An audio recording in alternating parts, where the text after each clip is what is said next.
ఇప్పుడు మధ్యలో దారి వదిలేండి.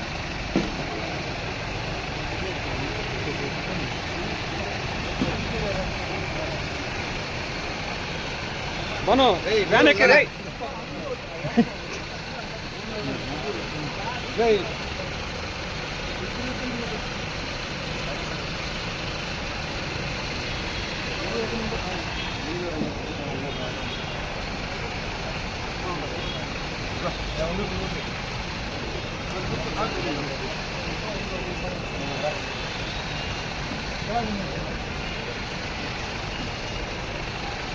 విద్యుడు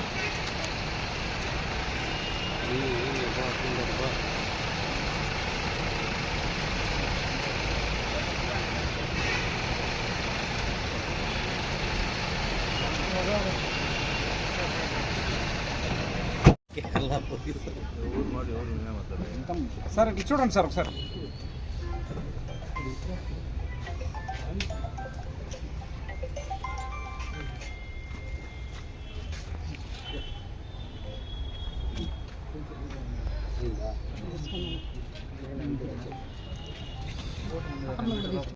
ఈ నెల 7వ తారీఖున పలమనేరులో ఎంసీ రవి అనే ఒక వ్యక్తి, మనకున్న సమాచారం ప్రకారము అతను ట్రేడింగ్ చేసి వ్యాపారం చేస్తుంటాడు.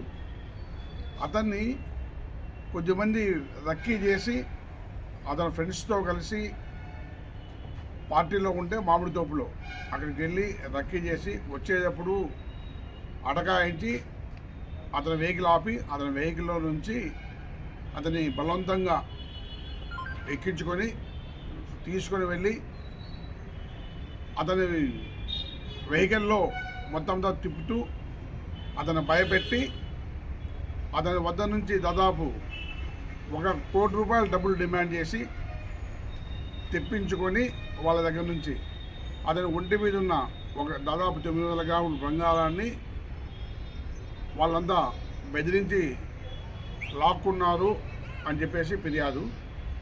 దీంట్లో దర్యాప్తులో భాగంగా చాలా విషయాలు వెలుగులోకి వచ్చినాయి. వీళ్ళు అతన్ని ఎక్కించుకుంటే ముందుగా కూడా కేరళ టీం ఒకతను వచ్చి, మేము కేరళ పోలీసులము, మేము అరెస్ట్ చేసేకి వచ్చినాము ఒక కంప్లైంట్ మీద అని చెప్పేసి వాళ్ళు కిందికి లాగి పోలీస్ బేడీలు వేశారు. ఆ పోలీస్ బేడీలు వేయడం వల్ల వాళ్ళు ఏమనుకున్నారు, ఇది కేరళ పోలీసులు అనుకున్నారు. దీంట్లోకి పూర్తిగా దర్యాప్తు చేసిన ఫైండింగ్స్ చేయమంటే ఎంసీ రవి అనే వ్యక్తి కరోనా 2000లో ఫీర్విన్ అనే ఒక ఆగ్రో ప్రైవేట్ లిమిటెడ్ కంపెనీ ఒకటి పెట్టారు. అందులో భాగంగా ఆర్గానిక్ ఫార్మింగ్ చేసే రైతుల దగ్గర నుంచి అన్ని ఏవైనా వస్తువులు, రైస్ కావచ్చు, ధాన్యాలు కావచ్చు, కాయగూరలు కావచ్చు, ఫ్రూట్స్ కావచ్చు, ఎనీ ఆర్గానిక్ ప్రోడక్ట్ కొని దాన్ని శుద్ధి చేసి అమ్మేవాడు.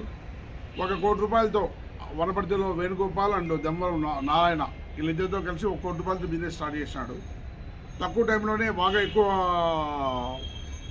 వ్యాపారం వచ్చింది. దాంతో అతను ఏం చేస్తాడంటే దీన్ని అన్లిమిటెడ్ కంపెనీగా పెట్టి ఎక్కువ డబ్బులు కలెక్ట్ చేసి ఎక్కువ స్టోర్ రూమ్స్ పెట్టాలనుకున్నాడు. వీళ్ళు ఇంకా అది పెట్టకముందే అనంతపూర్లో ఒకటి, వైజాగ్లో ఒకటి, వనపర్తిలో ఒకటి 3 స్టోర్స్ పెట్టినారు. దాదాపు 90 మెంబర్స్ దగ్గర నుంచి 94 మెంబర్స్ దగ్గర నుంచి ₹14 కోట్ల వసూలు చేశారు.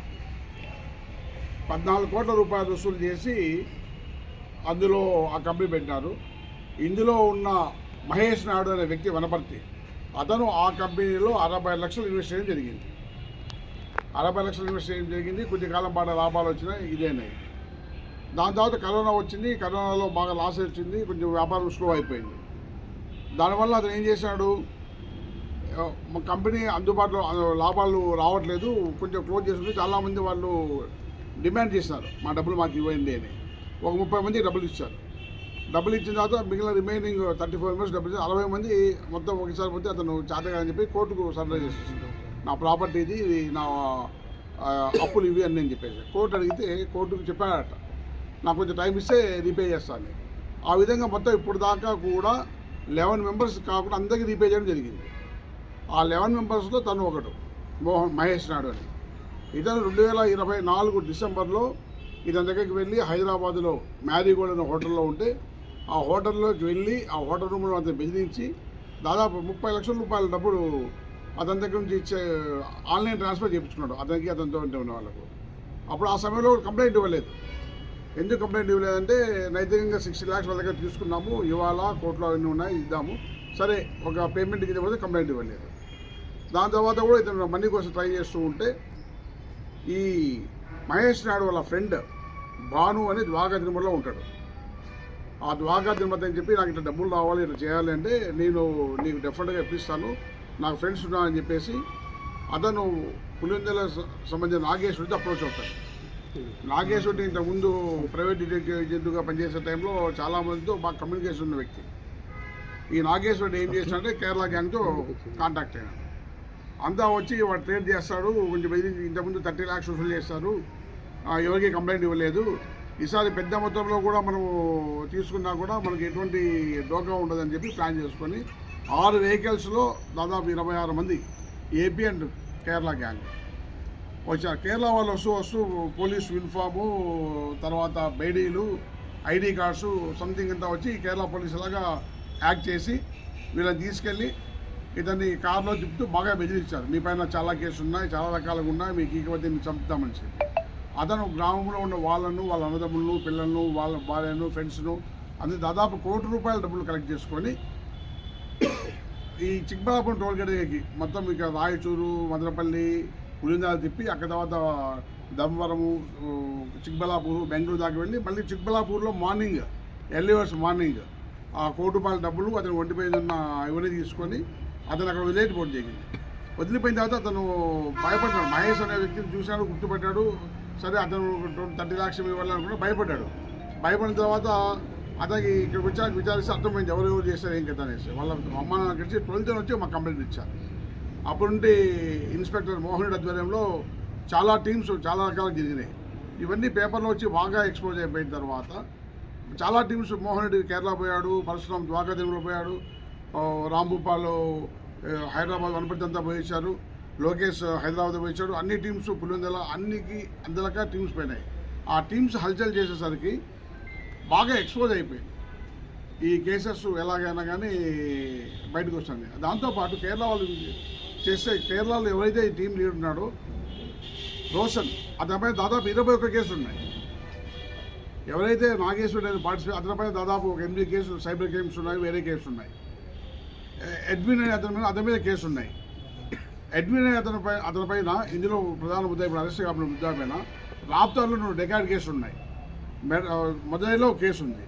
వీళ్ళంతా గ్రూప్స్ ఏర్పడి చాలామంది కేరళ గ్యాంగ్స్ ఈ అగ్రిమెంట్ మీద ఇక్కడ వచ్చి నేరాలు చేస్తున్న విషయం వెలుగులోకి వచ్చింది. దీనివల్ల వాళ్ళు బాగా ఎక్స్పోజ్ అవుతున్నాము, మళ్ళీ మీడియాకు వాటికి ఇదవుతుంది, ఏదో రకంగా వచ్చి అతనితో రాజీ కావాలని చెప్పి ప్రయత్నాలు మొదలుపెట్టారు. కంప్లైంట్తో రాజీ కావాలని చెప్పేసి ఆ కంప్లైంట్ రాజీ క్రమంలో వాళ్ళ మధ్యవర్తులు చిక్కగా పెట్టుకొని చేసుకుంటే మాకు కరెక్ట్ సమాచారం వచ్చి మోహన్ రెడ్డి అండ్ వాళ్ళ టీం వెళ్ళి 11 మందిని అరెస్ట్ చేసి వాళ్ళ దగ్గర నుంచి 22 lakhs క్యాష్ను రికవరీ చేశారు. అట్లాగే వాళ్ళ దగ్గర నుండి ఐడి కార్డ్స్, తర్వాత 4 ID cards, uniform, hand cups అన్నీ కూడా సీజ్ చేయడం జరిగింది. 3 vehicles పట్టుకోవడం జరిగింది. 6 vehicles 3 vehicles పట్టుకోవడం జరిగింది. దీనికి సంబంధించి వాళ్ళు స్టే చేసిన ప్రాంతాల్లోనూ, వాళ్ళు తిరిగిన ప్రాంతాల్లోనూ, ఆ టోల్ గేట్లోనూ అన్నింటిలో చాలా విషయాల పట్టుకు మనం సీసీ కెమెరాల ద్వారా సమగ్రమైన దీన్ని కలెక్ట్ చేయడం జరిగింది. వాళ్ళ ఫోన్లు సీసీ సందర్భంగా చూసి వాళ్ళ ఫోన్లలో వాళ్ళ సెల్ఫీలు తీసుకున్నారు, ఫోటోలు తీసుకున్నారు, వాళ్ళతో ఉన్న వీడియోస్ తీసుకున్నారు. దీనిపైన ఇంకా పూర్తిగా దర్యాప్తు తర్వాత వాళ్ళ ఫోన్లు ల్యాబ్కి పంపించి వివరాలను సేకరించి వాళ్ళ దగ్గర ఎవిడెన్స్ కలెక్ట్ చేసేది ఉంటుంది. మిగిలిన ఫర్దర్ ఇష్యూస్ తర్వాత చెప్పచ్చు. ఇప్పటికైతే వీళ్ళందరూ రిమాండ్ పంపిస్తున్నాము 11 మందిని. ఇంకా కూడా 16లో చాలామంది ఉన్నారు, వాళ్ళని కూడా పట్టుకుంటాం, తొందరలో పట్టుకుంటాము. ప్రస్తుతానికి 22 లక్షలు రికవర్ అయింది. అందులో 20 లక్షల రూపాయలు మహేష్ దగ్గర తీసుకుని అతను వాళ్ళ మామకి ఇచ్చి గతంలో ఉన్న అప్పులు కట్టమని చెప్పారు. వాళ్ళ మామ కూడా పిలిపించి ఎంక్వైరీ చేయాల్సి ఉంటుంది. మిగిలిన ఎవరైతే 16లో ఉన్నాడో ఈ మధ్యలో మీరు చూసినారు, భానుప్రకాష్ అనే ఒక వ్యక్తి ఫేస్బుక్లో పెట్టి చెప్పాడు, నేనేమీ తప్పు చేయలేదు, మహేష్ అనే వ్యక్తికి డబ్బులు ఇవ్వాలి, మేము తీసుకెళ్ళి డాబా దగ్గర కూర్చోబెట్టుకొని 70 లక్షల రూపాయలు డబ్బులు తీసుకుని వాళ్ళకి ఇచ్చి నేను 20 లక్షలు మాత్రం తీసుకున్నాను అని. ఎస్, అతను చెప్పిన దాంట్లో తీసుకుపోయింది ఫ్యాక్ట్. మిగిలింది మొత్తం అంతా తిప్పుకొని కారులో తిప్పుకొని కొట్టి 1 కోటి రూపాయలు డబ్బులు తీసుకొని చిక్బలాపు డాబాలో కాదు, ఒంటి మీద 900 గ్రామ్స్ ఉన్నాయి. వీళ్ళు చెప్పిన సమాచారం ప్రకారం చాలా మటుకు గోల్డ్ అన్నీ ఇప్పుడు 16 వ్యక్తుల దగ్గర ఉన్నాయని చెప్పారు. పూర్తిగా ఎంక్వైరీ చేపిస్తాము. ఈ కేసులో అందరి మీద సమగ్రమైన ఎవిడెన్స్ కలెక్ట్ చేయబడింది. సెల్ ఫోన్స్ మూమెంటు, వాళ్ళ audios, videos, tower locations, call locations అన్నీ కూడా చాలా మటుకు ఫుల్ఫిల్గా ఉన్నాయి. వీటిపైన మేము కఠినమైన యాక్షన్ తీసుకున్నాం. మిగిలిన తొందరలోనే అరెస్ట్ చేసి రిమాండ్ పంపిస్తాం. Thank you sir. పలమనేరులో ఏమైనా ఉన్నారు సార్ ఈ కేసులో? ఎస్, పలమనేరులో అతని మూమెంట్ గురించి వీళ్ళకు బాండు ప్రకాశం అయితే సమాచారం ఇచ్చారని చెప్పేసి ఒక ఇన్ఫర్మేషన్ ఉంది. దానిపైన కూడా సమగ్రంగా దర్యాప్తు జరుపుతున్నాము. వాళ్ళ మీద కూడా ఎవరైతే అతనికి సమాచారం ఇచ్చి చేశారో ఇప్పుడు దాకా వాళ్ళకి ఎకనామికల్ బెనిఫిట్స్ వచ్చేట్లు వాళ్ళకి సమాచారం లేదు, లేదా వాళ్ళకున్న గుడ్ రిలేషను లేదా ఏ రకమైన రిలేషన్ తెలియదు. కానీ సమాచారం అయితే లోకల్ నుంచి అతని మూమెంట్ గురించి పోయిందనే విషయం తెలుస్తుంది. దానిపైన మరింత లోతుగా దర్యాప్తు అవసరం ఉంటుంది. మరిన్ని ఆధారాలు తీసుకోవాల్సిన అవసరం ఉంది. భాను ప్రకాష్ అనేవాడు ద్వారకా తిరుమల. వాడు వాళ్ళ ఫాదరు చిన్న వ్యవసాయ చేసే వ్యక్తి. వాళ్ళ తమ్ముడు మొన్ననే మర్డర్ కేసులో ఇన్వాల్వ్మెంట్ అయి ఉన్నాడు. ఇతను మర్డర్ కేసులో ఇన్వాల్వ్మెంట్ అయి ఉన్నాడు. ఇంకా వెరిఫై చేసుకోవాలి. అతను దందాలే చేసుకుంటాడు. భాను ప్రకాష్ దందాలు ఇంకా దానిపైన సమగ్రం పెట్టాలి. ఇప్పుడు తప్పించుకోకుండా తిరుగుతున్న వ్యక్తుల్లో Bhanu Prakash the main person. Sir Palamaneru పేర్లేండి సార్. పలమనేరులో సహకరించారని అరెస్ట్ చేస్తాం కదా, అప్పుడు డీటెయిల్గా చెప్తాం. సాక్ష్యాధారాలు పెట్టుకొని లేదు. గోల్డ్ ఎవరైతే ముద్దాయిలు పదార్థాలు ఉన్నారో వాళ్ళ దగ్గర ఉందని చెప్తున్నారు. మేము కొన్ని వీళ్ళని రిమాండ్ పంపిస్తున్నాం. కానీ మళ్ళీ మిగిలిన వాళ్ళు అరెస్ట్ చేసిన తర్వాత వీళ్ళు పోలీస్ కస్టడీ తీసుకోవడం జరుగుతుంది. వీళ్ళని పెట్టి క్రాస్ పెట్టి ఎగ్జామ్ చేయడం జరుగుతుంది. సార్, ఈ ₹1,00,00,000 అన్నారు కదా, అది నిజమేనా సార్? నిజమే. దాదాపు ఒక 11 మంది దగ్గర నుంచి వాళ్ళు డబ్బులు అప్పులు చేశారు, కలెక్ట్ చేశారు. వాళ్ళని కూడా విచారించినాము. వాళ్ళు కూడా ఫోన్ చేసిన టైమింగ్స్, కలెక్ట్ చేసిన టైమింగ్స్, వాళ్ళ మూమెంట్స్ దీని ప్రకారం చూస్తే దాదాపు ₹1,00,00,000 ట్రాన్సాక్ట్ జరిగింది అయితే నిజమే. సార్ రవి వీళ్ళు ఆయుధాలు చూపించలేదు. బట్ మా దగ్గర తుపాకులు ఉన్నాయి, కత్తులు ఉన్నాయని చెప్పడం జరిగింది. చంపేస్తామని చెప్పడం జరిగింది. బట్ వీళ్ళు చెప్పింది బేడీలు ఉన్నాయి. బేడీలు వేశారు, బేడీలతో కొట్టారు. Sir Ravi best friend Prasad అని అంటున్నారు. అతని గురించి ఎంత నిజం సార్? I don't know. అతనే సహకరించారని అంటున్నాడు ప్రసాద్. లేదండి, దర్యాప్తులో తెలుస్తుంది. ఇప్పుడు చాలామంది చాలా రకాలు చెప్తారు. ఎవరైతే భానుప్రకాష్ అనే వ్యక్తి ఉన్నాడో అతనికి సమాచారం ఇచ్చారు. భానుప్రకాష్ అనే వ్యక్తి పలార్లో ఉన్నాడు. కాల్ డీటెయిల్స్, టవర్ లొకేషన్స్ ఉన్నాయి. చాలామంది ఈ రోజుల్లో ఫేస్ టైము, వాట్సాప్లు వాడుతున్నారు, చాలా తెలియజేయని ప్రదర్శిస్తారు. బట్ ఈవెందో మా దగ్గర కావాల్సిన సమాచారం ఉంటుంది. కరెక్ట్ ఆధారంతో అందరినీ అరెస్ట్ చేస్తారు. అనుమానంతో అయితే ఎవరిని అరెస్ట్ చేయదలుచుకోలేదు. సార్, ఇప్పుడు పట్టబడిన ముద్దాయిలు ఎక్కడ చెందినారు సార్? ఇప్పటి వరకు దొరికిన వాళ్ళు ఎక్కడ? కేరళ వాళ్ళు 7 మంది ఉన్నారు. కేరళ వాళ్ళు 7 మంది ఉన్నారు. 4 ఏపీ వాళ్ళు ఉన్నారు. నలుగురిలో మహేష్ అనే అతనికి వాస్తవంగా రవి అనే అతను డబ్బులు అప్పున్నాడు. అది ప్రైవేట్ కేసులో వస్తుంది. ఈ మధ్య 29 కోట్లు కూడా ఎవిడెన్స్ ఉన్నారు. దానికి సంబంధించి 60 లక్షలు కానీ 30 లక్షలు ఇచ్చాడు. ఇంకా కూడా ఇవ్వాల్సింది. ఇతను ప్లీ ఏమంటే మహేష్ నాయుడు ప్లీ, నాకు ఇంకొంచెం ఇంట్రెస్ట్, అప్పటి నుంచి ఇంట్రెస్ట్ అన్నీ ఉంటాయి కదా, అవన్నీ కావాలని. ఆల్రెడీ కోర్టులో ఇతను ప్రతివాదిగా ఆరో ప్రతివాదిగా 11 మంది కోర్టులు ఉన్నారు. ఇతని పైన 6వ వాడిగా కోర్టు ద్వారా తెలుసుకోవచ్చు. పోనీ ఇంత జరిగి అఫెన్స్ జరిగి మహేష్ నాయుడుకి ఇచ్చిన డబ్బులు 20 లక్షలు. మహేష్ నాయుడు ఎంత ఇచ్చారు నీకు డబ్బులు?